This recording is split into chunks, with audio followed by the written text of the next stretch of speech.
Every afternoon, as they were coming from school, the children used to go and play in the giant's garden.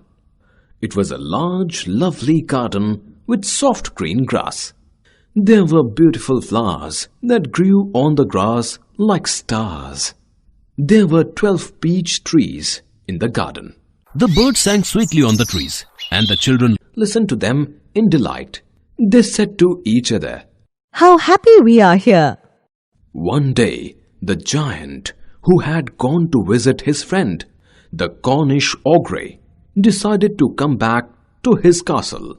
When he came back after 7 years, he saw the children playing happily in his garden. What are you doing here? He cried in gruff voice. The frightened children just ran away. My own garden is my own garden, Said the giant.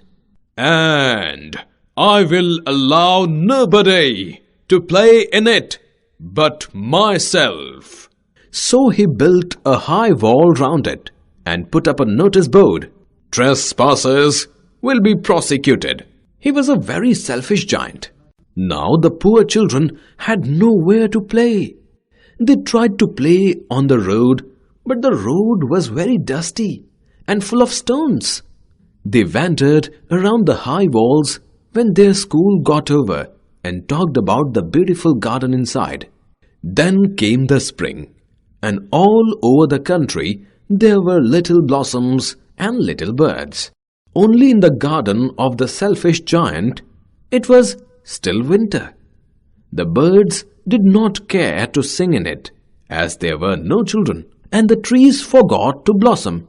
Once a beautiful flower put its head out of the grass, but when it saw the notice board, it was so sorry for the children that it slipped back into the ground again and went off to sleep.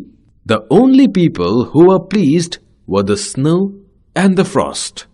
The snow covered the grass and it looked white.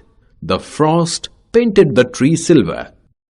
I cannot understand why the spring is so late in coming, Said the selfish giant, as he sat at the window and looked out at his cold, white garden. I hope there will be a change in the weather. But the spring never came, nor did the summer. One morning, when the giant woke up, he heard some lovely music. It was a little bird singing outside his window. It seemed to him the most beautiful music in the world. A nice perfume reached him. Hoping that the spring had come to his garden at last, the giant jumped out of the bed and looked out. The north wind had stopped dancing in his garden, and the hail had stopped roaring. The snow and the frost had disappeared. He saw the most wonderful sight. Through a hole in the wall, the children had crept in, and they were sitting on the trees. The trees were so glad to have the children back again that they had covered themselves with blossoms.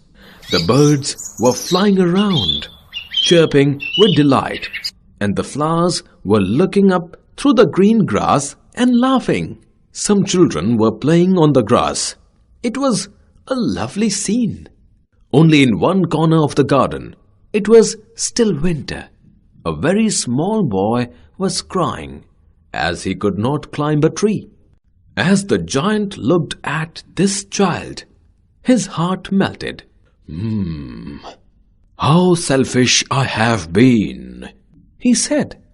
Now I know why the spring did not come here.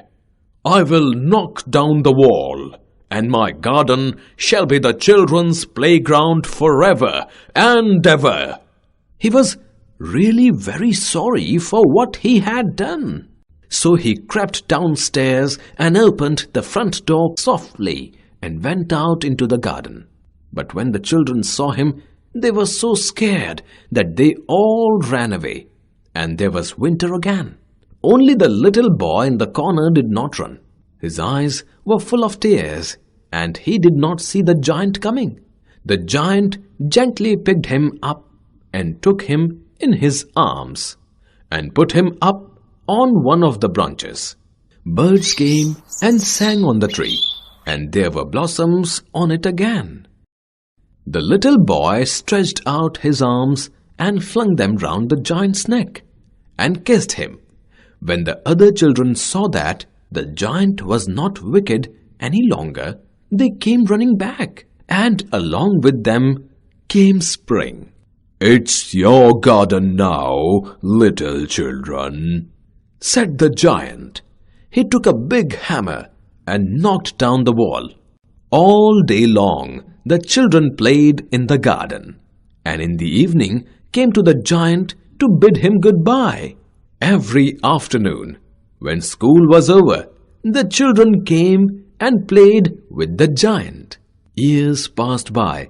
As the giant grew old, he sat on a chair and watched the children playing. He would say, "I have many beautiful flowers, but the children are the most beautiful flowers of all."